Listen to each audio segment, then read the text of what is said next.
हाँ जी, तो स्टूडेंट्स ये रहा हमारा दी परसेप्ट्रॉन लर्निंग एल्गोरिथम, ठीक है जी। जिसमें ये मैंने आपको बताया था कि मैं इजी कोड आपको बताऊंगा जो हमने खुद यानी कि लिखा है। आपके एक तो बुक पे मौजूद था, एक ये हमने इसके ऊपर यानी कि कोडिंग की है पाइथन के अकॉर्डिंग स्पाइडर सॉफ्टवेयर में। तो देखिए इसमें सबसे पहले ये लाइन लिखी हुई है, मैं आपको इनके मतलब समझाने लगा। देखिए सबसे पहले नंबर पर इम्पोर्ट numpy एज NP, यानी कि हम इसमें numpy की लाइब्रेरी को क्या कर रहे हैं, इम्पोर्ट कर रहे हैं। जो कि देखेंगे यहाँ पे आपको नज़र आ रहा है इस लाइब्रेरी में हमें क्या प्रोवाइड किया जाता है। एक तो एरे का, यानी कि हमें एरे जो है उस तक हमें पहुंच मिल जाती है। उसके बाद मैथमेटिकल ऑपरेशंस, ठीक है जी, जो हम अरेज के ऊपर परफॉर्म कर सकते हैं, मैट्रिक्स और भी इसमें काफ़ी चीज़ें जो है ना वो इंक्लूड होकर इस लाइब्रेरी में आ जाती हैं, ठीक है जी। अब एज NP लिखने का ये मतलब है कि मैं जब भी इस लाइब्रेरी को कॉल करना चाहूँगा तो NP के तौर पर कॉल करूँगा, ठीक है। तो सबसे पहले देखें मैंने एक्स जो मेरे पास इनपुट है मेरे पास, उसको एक मैट्रिक्स के अंदर यहाँ पे अरे की फॉर्म में क्या किया है जी, सेव कर लिया है NP.array। अब यहाँ पे आप देख सकते हैं पहले नंबर पे मेरे पास x1 फिर x2 और 22 की वैल्यू लास्ट में लिखी हुई है, ठीक है जी। तो ये अरे फॉर्म में इसको लिखा गया। देखें बच्चों स्केलर ब्रैकेट्स यहाँ पे इस्तेमाल की गई हैं, स्केयर ब्रैकेट्स, इनको स्केलर भी कहते हैं स्केयर भी कहते हैं, एक ही बात है। तो इसमें लिखा गया NP.array। NP.array का क्या मतलब है, यानी कि हम अरे का फीचर इस्तेमाल कर रहे हैं किस लाइब्रेरी की मदद से, NP यानी कि numpy की लाइब्रेरी की मदद से। तो जिसमें जो हमारे पास फर्स्ट हमारे पास नंबर्स हैं वो है 0 0 -1 फिर 0 1 -1 फिर 1 0 -1 फिर 1 1 -1। यानी बात वही है यार जो मैंने आपको बताई थी। यहाँ पे असल में हमारे पास इनपुट्स हैं दो, x1 और x2, और एक 22 वाला हमारे पास कंपोनेंट है जो हमारा x0 है, ठीक है जी। उसके बाद देखें हमने क्या किया, आउटपुट को पहले ही बता दिया, बिकॉज इसमें हम डिज़ाइन करेंगे यार, क्योंकि आपको पता है, आपको याद है मैंने आपको बताया था कि जब हमें मतलब कि क्या हो जी, आउटपुट दे दी जाए, यानी आउटपुट के बारे में बता दिया जाए और इनपुट के बारे में बता दिया जाए और कह दिया जाए कि वेट आपने खुद यहाँ पे क्या करने हैं, डिज़ाइन करने हैं, तो लिहाजा उस सूरत हाल में हमें क्या करना पड़ता है, सिंपल सी बात है, हमें वेट्स को एनालाइज करना पड़ता है। जस्ट उनकी वैल्यूज सबसे पहले हम सपोज कर लेते हैं और बाद में हम आइट्रेशंस परफॉर्म करते हैं, और जो वेट्स की वैल्यूज सेट पड़ती हैं उन तमाम यानी इन तमाम की तमाम वैल्यूज़ को प्रूफ करने में, यानी इन तमाम वैल्यूज़ को प्रूफ करने में जो वैल्यूज सेट पड़ती हैं वेट्स की वैल्यूज़, वो हम लास्ट में कहते हैं कि ये हमारी वेट्स की वैल्यूज़ हैं जो एरर फंक्शन को ज़ीरो रखती हैं, ठीक है जी। अब यहाँ पे यार आपको समझ आ जाएगी वन बाय वन। अब देखो वाई जो उसने हमें आउटपुट यहाँ पे हमने रखी है NP.array, ये तो हमने रखी है ना। जब आपको यानी कि क्वेश्चन में पाइथन का कोई क्वेश्चन आ जाता है पाइथन कोड का, तो वो कहता है ये आप ना मुझे, यानी कि मेरे पास आउटपुट ये है, ठीक है जी, 0 0 0 1, और आपने क्या करना है, मुझे इसका लॉजिक बना के देना, वेट्स की वैल्यूज़ मेजर करके देनी है कोडिंग पाइथन के थ्रू, ठीक है जी। तो इनपुट्स आपके पास, इनपुट में जो बाइस इनपुट है यानी कि बाइसिंग का जो फीचर है उसकी वैल्यू x0 की -1 है, वो ये बता देता है। और बाकी आपको ये तो पता ही है यार, x1 और x2 वो ये भी बता देता है कि दो इनपुट्स हैं, ठीक है जी। इतना करने के बाद बाकी सारा काम आपने खुद करना है। यानी कि ये अरे क्या यहाँ पे बता रही है पहले, यानी कि बच्चों पहले लॉजिक में हमारे पास x1 भी 0 है, x2 भी 0 है, और बाइसिंग इनपुट यानी कि x0 हमारे पास -1 है। दूसरे में क्या हुआ जी, x1 हमारे पास 0 है, x2 1 हो गया, और बाइसिंग अभी भी -1 रहा है। उसके बाद x1 हमारे पास 1 हो गया, x2 0 हो गया, और जो बाइस आ रही है वो -1 है, ठीक है जी। फिर चौथे लॉजिक में ये हुआ है हमारे पास x1 भी 1 हो गया, x2 भी 1 हो गया, और x0 हमारे पास -1 है। तो यहाँ पे हमारे पास इनपुट आप देखें, अब यहाँ पे अगर हम देखें तो ट्रूथ टेबल के अकॉर्डिंग ये हमें 0 0 1 बच्चों कब मिलता है, ये बता रहा है 0 उस वक्त आया जब दोनों इनपुट्स 0 थी, और उस वक्त भी 0 आया जब एक इनपुट 1 थी दूसरी 0 थी, तब भी 0 आया जब एक इनपुट 1 दूसरी 0 थी, ठीक है जी। लेकिन तब 1 हो गया जब हमारे पास दोनों इनपुट्स 1 थी, यानी कि ये एंड के गेट का लॉजिक हमें यहाँ पे दिखा रहे हैं, एंड के गेट का। तो यहाँ से हमें एक यानी कि हिंट मिल गया, ये एंड के गेट का लॉजिक है, ठीक है जी। अब हम नेक्स्ट आगे मूव करते हैं। देखो वो कह रहा है कि फर्स्ट ऑफ ऑल हमने क्या करना है, वेट्स को 0 से इनिशियलाइज कर लेना है, ठीक है जी। वेट्स की वैल्यू 0 सेट कर देनी है। ये बच्चों कोडिंग में हम 0 सेट करते हैं। वैसे मैंने आपको बताया था कि वेट की जो वैल्यू होती है वो हम -1 से लेकर 1 के बीच में ले सकते हैं, ठीक है जी। तो लिहाजा वही चीज़ है यहाँ पर भी बच्चों, हमने 0 बस ले लिया। उसकी बात ये है कि यहाँ पे हम NP की जो लाइब्रेरी है उसे कॉल करके सारी वैल्यूज 0 स्टोर करवा सकते हैं वेट्स के अंदर, ठीक है जी, जितनी भी वैल्यूज़ हमें चाहिए हो। अब इसने इसमें लिखा हुआ है x.shape शेप इनटू 1, इसका क्या मतलब है? इसका ये मतलब है कि x की जितनी भी वैल्यूज़ यहाँ पे अंदर एग्जिस्ट कर रही हैं ना, उतने ही तुमने वेट्स लेने हैं। तो देखो x डॉट शेप इनटू 1 यानी कि एक अरे के एक एलिमेंट के अंदर जितने आपके पास एलिमेंट मौजूद है उतने आपने वेट्स के एलिमेंट्स यहाँ पे रख लेने हैं। तो देखो यहाँ पे एक यानी कि देखो ये मेरे पास x है जिसकी शेप के अंदर हर यानी कि अरे के अंदर 3 एलिमेंट्स पाए जा रहे हैं। इसमें भी 3 है, नीचे वाली में भी 3 है, उसके नीचे भी 3 है, उसके नीचे भी 3 है। अब ये बच्चों एक पूरी अरे है। अरे को लिखने का क्या तरीका होता है? अगर आप एक मतलब रो लिख रहे हो तो रो के बाद दूसरी रो, फिर तीसरी रो, फिर चौथी रो, इस तरह से ये लिखे जाते हैं। ठीक है जी।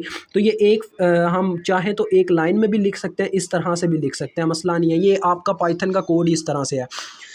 तो लिहाजा हमने इस से ये अंदाज़ा लगा लिया ये एंड गेट का लॉजिक रख रहा है। ठीक है जी। तो लिहाजा वेट्स को हमने ज़ीरो इनिशियलाइज़ करवाया इस कोड की मदद से। जब आप एन पी ज़ीरोज़ लिखते हो ना तो उसका मतलब होता है आगे यानी कि इसके बीच में जो भी वैल्यूज़ होंगी उनको हम ज़ीरो वैल्यू दे रहे हैं, ज़ीरो से इनिशियलाइज़ करवा रहे हैं। ठीक है जी। आगे लर्निंग रेट क्या है बच्चों? ये असल में ईटा की वैल्यू है। ईटा जो आपको याद होगा इफ़िशियंसी एन था। ठीक है जी। तो लिहाजा ईटा की वैल्यूज़ ने यहाँ पे सेट किया 0.4 यानी कि 40%। ठीक है जी। जो ईटा हमारा था वो आगे क्या था? ट्रेनिंग लूप अब हम चलाने लगे हैं। ट्रेनिंग लूप में असल में क्या होता है बच्चों? ट्रेनिंग लूप में ये होता है कि ओवरऑल आप क्या करते हो, वाई की जो वाई के लॉजिक्स होते हैं उनको चेक करते हो, एरर निकालते हो और वेट्स को अपडेट करते हो। ये पूरा एक ट्रेनिंग लूप होता है, होल लूप। ठीक है जी। अब ये मैसेजेस आ रहे हैं इनके लिए यार माजरत चाहता हूँ। तो देखें आगे वो क्या कह रहा है? फॉर राउंड इन रेंज 10 यानी कि हमने 10 दफ़ा ट्रेनिंग लूप को चलाना है। यहाँ पे हमने ये सेट कर लिया। ठीक है। 10 तक हमने रेंज रख लिया है। तो 10 आइट्रेशंस है, इसका मतलब ये है यानी कि हम फॉर लूप चला रहे हैं बच्चों और राउंड यहाँ पे बता रहा है कि राउंड असल में ना ट्रेनिंग लूप को प्रेजेंट कर रहा है कितनी दफ़ा चलाएंगे। 10 दफ़ा हमने उसकी रेंज सेट कर दी है। ठीक है। ये लूप 10 दफ़ा चलेगा। उसके बाद देखो हमने क्या किया, हमने बताया कि for I in range length X. I यहाँ पे क्या कर रहा है? आई असल में बच्चों यहाँ पे अरे के इंडेक्स को प्रेजेंट कर रहा है। इंडेक्स अब आपको पता है यहाँ पे अगर ये 3 एलिमेंट्स हैं 0 0 -1 तो यहाँ पे 3 एलिमेंट्स हैं ना, तो लिहाजा इंडेक्स आपको हमेशा पता है 0 से स्टार्ट होता है। तो 0 1 2 यानी यहाँ ये 2 तक इसका इंडेक्स जाएगा। ये असल चक्कर होता है आई का। ठीक है जी। ये 2 तक जाएगा। आगे उसने देखें लिखा भी हुआ है कि आई का यानी ये लूप उस वक्त तक चलना चाहिए उस रेंज तक जब जितनी हमारी एक्स की लेंथ है। एक्स की लेंथ कितनी है? एक्स की लेंथ देखें मैं आपको बताता हूँ किस तरीके से पता चलेगी। इसमें टोटल देखो बच्चों कितनी रोज़ हैं? एक, ये 2, ये 3 और ये 4 रोज़ हैं, 3 कॉलम्स हैं। तो इंडेक्स के अकॉर्डिंग हमारे पास 4 रोज़ और 3 कॉलम आ जाएंगे। ठीक है जी। तो पहली रो जब आएगी ना, देखें पहली रो जब आएगी तो आगे हमने क्या किया, हमने लिखा net is equal to N P dot यानी कि डॉट आपने लेना है एक्स आई कामा वेट्स का। ठीक है बच्चों। अब इसका क्या मतलब है? आई यानी देखो पहले नंबर ये ना असल में सम अप करवाएगा। देखो किस तरीके से। अब ये for I in range length x है ना, ये पहले एक्स ऑफ जीरो आएगा यानी जीरो इंडेक्स पे जो आपकी एक्स की वैल्यू होगी जो जीरो है आपके सामने। ठीक है जी। और वेट की वैल्यू अभी आपके पास जीरो होगी तो जीरो डॉट जीरो होगा, उनका डॉट प्रोडक्ट होगा। डॉट प्रोडक्ट मतलब मल्टीप्लाई होंगे, जीरो मल्टीप्लाई बाय जीरो, फिर प्लस उसके बाद दूसरी value zero multiply by zero, फिर तीसरी वैल्यू -1 मल्टीप्लाई बाय जीरो। यानी कि एक्स आई की जगह क्या हो रहा है? 2 तक हमारा लूप चल रहा है। पहले जीरो आया, फिर 1 आया, फिर 2 आया। वो तीनों लूप चले और उन सब वैल्यूज़ को जमा करके नेट में सेव कर दिया गया। अगर तो आपकी जो वैल्यू आती है यानी देखो अभी तो ज़ीरो आएगा ना क्योंकि तीनों वैल्यूज़ मल्टीप्लिकेशन की वजह से ज़ीरो देंगी। अगर तो आपकी वैल्यू जो है नेट की जो वैल्यू सेव होगी है नेट के अंदर ज़ीरो अभी सेव हुआ है फर्स्ट टाइम, तो अगर वो ज़ीरो से ग्रेटर है, आगे हमने फेल्स कंडीशन लगाई है। हम कहते हैं अगर हमारी वैल्यू ज़ीरो से ग्रेटर है, ठीक है, अगर ग्रेटर है तब हमें आउटपुट में 1 मिलना चाहिए, एल्स अदरवाइज तुम मुझे ज़ीरो दे दो आउटपुट में। ठीक है जी। उसकी रीज़न देखो बच्चों हमने ये क्यों नहीं लिखा if net is less than zero output is equal to zero, यानी कि अगर ज़ीरो से छोटी हुआ हमारा नेट यानी कि हमारा रिजल्ट तो फिर हमें ज़ीरो दे देना। इसकी वजह ये है क्योंकि बच्चों हम ये भी कहते हैं कि हम ज़ीरो उस वक्त लिखते हैं जब हमारी वैल्यू या तो ज़ीरो के इक्वल आई हो या ज़ीरो से लेस दैन हो, माइनस में हो। ठीक है जी। दोनों कंडीशन हो सकती हैं। तो लिहाजा इस वजह से हम ग्रेटर वाली कोई फेल्स कंडीशन में यहाँ पे रखते हैं, यानी अगर हमारी नेट की वैल्यू ग्रेटर दैन ज़ीरो है तो आउटपुट में 1 दे दो। ठीक है। अदरवाइज़ आप मुझे ज़ीरो दे दो। अब देखें होगा क्या, अगर तो मेरी आउटपुट में 1 आ गया, यानी कि मेरा नेट जो है वो ग्रेटर दैन 0 है और आउटपुट में 1 आ जाता है, ठीक है जी। तो आउटपुट में जो 1 सेव हो चुका होगा वो आगे हम इस्तेमाल करेंगे किस तरह से, हम पहले एरर भी कैलकुलेट करेंगे। अब बच्चों हम एरर को यूं ही नहीं छोड़ सकते ये सोच के कि जो आउटपुट आई होगी वो बिल्कुल ठीक होगी, क्योंकि देखो अगर ऐसा भी हो सकता है, आपको पता है एरर हमारा कभी कभार एरर 0 आता है, कभी कभार एरर जो है वो कुछ ना कुछ एग्जिस्ट कर रहा होता है जिसकी वजह से हमें वेट्स की वैल्यूज़ अपडेट करनी पड़ती हैं, ठीक है जी। तो हमने क्या किया, हमने एरर अपना कैलकुलेट कर लिया, कैसे, y of I minus output. अब इसका क्या मतलब है, y ऑफ आई असल में आपके टारगेट की वैल्यू है। y ऑफ आई क्या करेगा, देखो i जब आपने y 0 पे रखा, यानी y 0 मीन्स आप पहली आउटपुट चेक कर रहे हो 0, जो 0 आनी चाहिए थी, फॉर एग्जांपल अगर वो आपकी 1 आ गई हुई है, ठीक है, आपकी आउटपुट में अभी 1 सेव हो गया हुआ है इस कंडीशन की वजह से, तो क्या होगा देखो, वाई ऑफ आई तो आपके पास जीरो है, क्योंकि लूप अभी आपका आई की वैल्यू को इंडेक्स पे जीरो रख के लेके चल रहा है। तो यहाँ पे अगर वाई ऑफ जीरो लिखा जाए तो वाई ऑफ जीरो पे आपको जीरो यहाँ पे वैल्यू आपकी सेव है, तो यहाँ पे जीरो आएगा, जीरो माइनस वन अगर आपकी आउटपुट में वन हुआ बच्चों, ठीक है, फॉर एग्जाम्पल। अदरवाइज अगर जैसा कि आपने देखा अभी हमें जीरो मिलना है, क्योंकि हमने आपको बताया कि फर्स्ट टाइम जब हमारा लूप चलेगा तो जीरो आएगा, यहाँ पे डॉट प्रोडक्ट की वजह से ओवरऑल हमारे पास रिजल्ट है, और वो जो जीरो है वो यहाँ पे आके क्या होगा जी, एरर में से देखें जीरो माइनस जीरो जीरो आ जाएगा, एरर हमारे पास यानी इसमें है ही कोई नहीं। तो वेट क्या होंगे, वेट अपडेट नहीं हो पाएंगे, लेकिन हमने वेट्स को अपडेट किया क्योंकि कभी कभार एरर एग्जिस्ट करेगा भी। हम बच्चों असल में यहाँ पे जनरल बात कर रहे हैं, जनरल बात है, ऐसा नहीं हो सकता कि हर दफ़ा वेट जो है वो अपडेट ना हो या वेट अपडेट होते रहें, ऐसा नहीं हो सकता, ये एरर पे डिपेंड करता है, ठीक है। तो हमने एरर के लिए इक्वेशन लिख दी है, ठीक है। तो देखिए हमने क्या लिखा आगे, वेट्स के लिए weight is equal to weights की जो प्रीवियस वैल्यू थी उसमें क्या करो, plus eta multiply with error, जितना एरर आ रहा है उससे मल्टीप्लाई करवाओ और इनपुट से मल्टीप्लाई करवाओ जो तुम्हारे पास है, ठीक है जी। एक्स ऑफ आई रखा हुआ है ना, तो जो इंडेक्स चल रहा होगा वही वैल्यू यहाँ पे आएगी। यानी कि जैसा कि मैंने आपको बताया था, अगर हम एक्स ऑफ जीरो को अपडेट कर रहे हैं तो यहाँ पे एक्स ऑफ जीरो वाली वैल्यू आई होगी, जीरो का यानी कि वेट अपडेट हो रहा होगा, ठीक है। इतना यार अकल अपने अंदर बिठा लो, अब आपको जिस लेवल पे आ गए ना, पाइथन समझना इतना मुश्किल नहीं है। वो एक अलग बात है, जिन्होंने सी प्लस प्लस समझी होती है उनके लिए पाइथन बहुत ईजी होती है बच्चों, ठीक है। Python is very good language, ठीक है, और ये बहुत यूजेबल है। अब देखें इसने क्या किया, बस यहाँ पे एक तो सेंटर में प्लस क्यों आया, कुछ बच्चे ये क्वेश्चन पूछ रहे होंगे। असल में बच्चों यहाँ पे सेंटर में आप देखें ना, जहाँ पे हम y माइनस ये टारगेट करते थे, यानी कि y के माइनस वाई टारगेट लिखते थे, वहाँ पे अब सीधा सीधा एरर लिख दिया गया है। तो एरर हमारे पास क्या है, एरर असल में बच्चे वो डेल्टा w का फार्मूला जो हमारे पास बराबर था माइनस y इंटू टारगेट, ठीक है जी, उसको एरर कह दिया गया, डेट्स वाई सेंटर में प्लस आया। अब इससे क्या होगा, वेट्स में एक नई वैल्यू आ जाएगी। अगर वेट फॉर एग्जांपल देखें ना, अगर आपका एरर जीरो आ जाता है, यानी अगर ये दोनों वैल्यू सेम थी तो जीरो माइनस जीरो जीरो आ जाएगा। अगर दोनों वैल्यू सेम थी, लाइक वन वन था, एरर कोई नहीं था, वन माइनस वन जीरो आ जाएगा। तो जिसकी वजह से ये वाला देखें, ईटा मल्टीप्लाई बाय जीरो, ये पूरा होल टर्म जीरो, तो वेट की value just as same to same रहेगी, कोई अपडेट नहीं होगा। लेकिन अगर कोई एरर हुआ, यानी कि वन माइनस जीरो हुआ, यानी कि हमें आउटपुट वन चाहिए थी लेकिन जीरो आई है,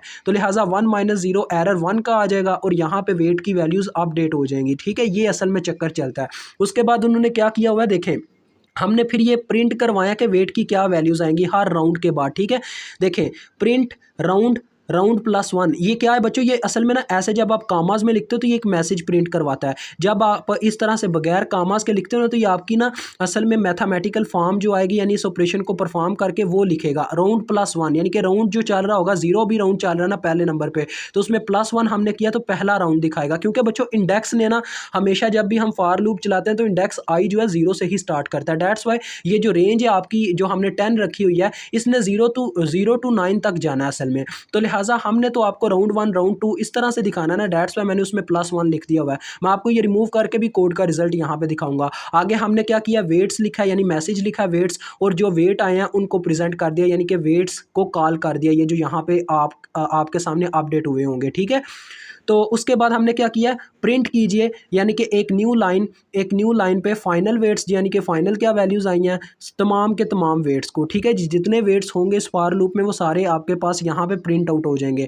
और ये आपने बाद में फॉर लूप बच्चों किस लिए लगाया, मैं आपको ये बताता हूँ, ये लास्ट अब रह गया, इसके बाद हम इसका रिजल्ट चेक करते हैं। देखें ये हमने इस वजह से लगाया, इसकी रीज़न ये है, देखिए ये क्या करेगा, ज़ीरो से लेके वही बात है फॉर आई टेस्टिंग, ये टेस्टिंग होने लगी है, यानी कि हम चेक करने लगे हैं जो हमारे पास वेट्स की वैल्यूज़ आई हैं, फाइनल वैल्यूज़। ये लूप उस वक्त तक चलता रहेगा जब तक 10 रेंज यानी कि 10 हमारे पास राउंड मुकम्मल नहीं हो जाते, 10 दफ़ा हम अपना ट्रेनिंग लूप मुकम्मल नहीं कर लेते। ट्रेनिंग लूप मैंने आपको डिफ़ाइन कर दिया, जिसमें हम क्या करेंगे कि चेक करेंगे अपनी वो क्या नाम है बच्चों, वाई के और वाई टारगेट को, यानी कि हमें चाहिए 001 वाई की वैल्यूज़। अगर वो 001 नहीं आ रही तो वो क्या करेगा, उसमें वेट्स को अपडेट करेगा, एरर निकालता रहेगा। ये काम 10 दफ़ा वो करेगा, ठीक है। 10 दफ़ा करने के बाद वो इस लूप से बाहर आ जाएगा और फिर यहाँ पे आएगा, ये मैसेज प्रिंट होगा, जो फाइनल वेट की वैल्यूज़ आपकी आ चुकी होंगी वो एक दफ़ा प्रिंट होंगी और फिर उनकी टेस्टिंग की जाएगी, क्या उन वैल्यूज़ के साथ ये वाई का लॉजिक प्रूफ होता है, ठीक है जी। अब मैं आपके सामने ना यहाँ पे इसको चलाने लगूँ, देखें मैं रन करने लगूँ, ये रन का ऑप्शन है, देखें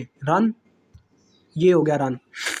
तो देखो बच्चों ये आपके सामने आ रहा है, देखें एरर जो है वो बता रहा है कि आपके पास अब एरर 0 रह चुका है, ठीक है जी। और उसके बाद वो कहता है, हम आते हैं आउटपुट की तरफ। आउटपुट भी हमें इंटीजर में 1 मिल रही है। राउंड देखें वो कह रहा है राउंड जो है वो हमारे पास 9 तक चले हैं।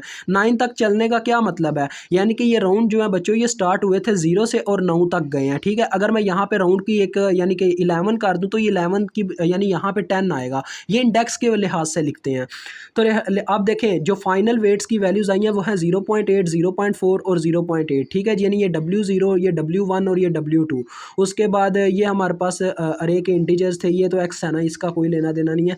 हम नीचे अब बढ़ते हैं, देखें आपको असल जगह पे लेके चलते हैं।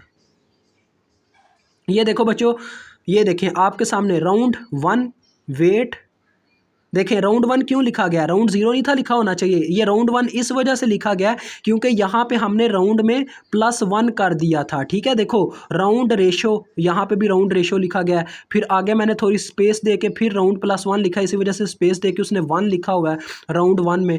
तो आगे फिर स्पेस दे के मैंने वेट लिखा है, तो वेट्स देखें प्रेजेंट हो गया, और फिर मैंने स्पेस दे के आगे ये फॉर्म लिखी हुई है। पहले राउंड में हमारे पास हमारे वेट्स अपडेट नहीं हुए थे, 0.40 यानी 0 से सॉरी अपडेट हुए थे, सॉरी 0.4 0.4 माइनस 0.4 तक गए थे, ठीक है। फिर दूसरा राउंड जो अब हमने किया यानी कि दूसरी दफ़ा ट्रेनिंग लूप चला, तो फिर ये वैल्यूज़ आई 0.8 0.4 और ये 0 पॉइंट इसने आगे कुछ नहीं ना लिखा, इसका मतलब है 0.0, ठीक है। फिर तीसरे राउंड में फिर से ये अपडेट हुई, चौथे में भी अपडेट हुई, ऐसे ही ये अपडेट करती करती करती करती लास्ट में हमारे पास ये आया 0.8 0.4 0.8। अब बच्चों हम इसको चेक करके देखते हैं, देखें फर्स्ट लॉजिक तीनों लॉजिक्स हम प्रूफ करके देखते हैं क्या ये मतलब के प्रूफ होते हैं। देखिए फर्स्ट लॉजिक में क्या होगा, x1 मल्टीप्लाई बाय यानी x1 मल्टीप्लाई बाय W1, तो 0.8 को अगर 0 से मल्टीप्लाई दूंगा ये 0 हो जाएगा, 0.4 को 0 से मल्टीप्लाई दूंगा ये भी 0 हो जाएगा, -1 को अगर मैं 0.8 से ज़रब दूंगा, ठीक है, -1 को 0.8 से, तो मुझे मिल जाएगा -0.8 जो कि लेस दैन 0 है, तो लिहाजा हमें रिजल्ट में 0 मिलेगा। तो फर्स्ट लॉजिक अगर हम चेक किया तो हमें रिजल्ट में 0 मिल रहा है, तो लिहाजा ये तो एक क्लियर हो गया। अब दूसरा क्लियर करके देखते हैं। अब इसमें क्या है, x1 0 है, तो जब x1 0 होगा तो लिहाजा 0.8 से 0 मल्टीप्लाई खाने के बाद ये तो 0 हो गया, 0.4 से मल्टीप्लाई होगा हमारा 1, क्योंकि ये इस लॉजिक में x2 की वैल्यू 1 है, तो इसमें W2 की वैल्यू 0.4 है, तो 0.4 आ गया, ठीक है। उसमें से -0.8 हुआ क्योंकि आगे हमारे पास -1 वैल्यू है x0 की और ये W0 की, ठीक है बच्चों। असल में ना यहाँ पे W1 ये है, W2 ये है, फिर W0 है, लास्ट में बाइसिंग हमारे पास लिखी गई है वैल्यूज़। तो लिहाजा इसमें भी देखो क्या होगा, 0.4 माइनस 0.8 यानी कि माइनस में आंसर आएगा -0.4 जो कि लेस दैन 0 है, तो लिहाजा ये भी 0 लिखा जाएगा। तो ये भी प्रूफ हो गया। तीसरा आप चेक करते हैं, इसमें देखो क्या हो रहा है जी, 1 0 -1, अब 1 है बच्चों, तो 1 0.8 से मल्टीप्लाई होकर हमें 0.8 दे देगा, फिर हमारे पास 0 है तो लिहाजा वो 0.4 से ज़रब दे के 0 दे देगा, और 0.8 अपने -1 से ज़रब दे के इसको -0.8 बना देगा, तो 0.8 माइनस 0.8 0 आ जाएगा। तो बच्चों जब 0 के इक्वल भी आ जाए तब भी हम आउटपुट में 0 ही हासिल करते हैं, तो ये भी प्रूफ हो गया, 0 आ गया, ठीक है जी। अब लास्ट बस हमने चेक करना है, तो हमें पता चल जाएगा क्या हमारा यानी कि ये जो वैल्यूज़ आई हैं वेट की अपडेट होके, यही ये वैल्यूज़ हैं। आइट्रेशंस 10 दफ़ा बच्चों आइट्रेशन की गई है, सोच लो, हमारी तो 2 दफ़ा करके ही हवा निकल गई थी कि इतना लंबा कैसे करेंगे, तो इन्होंने तो 10 दफ़ा करके दिखाई है।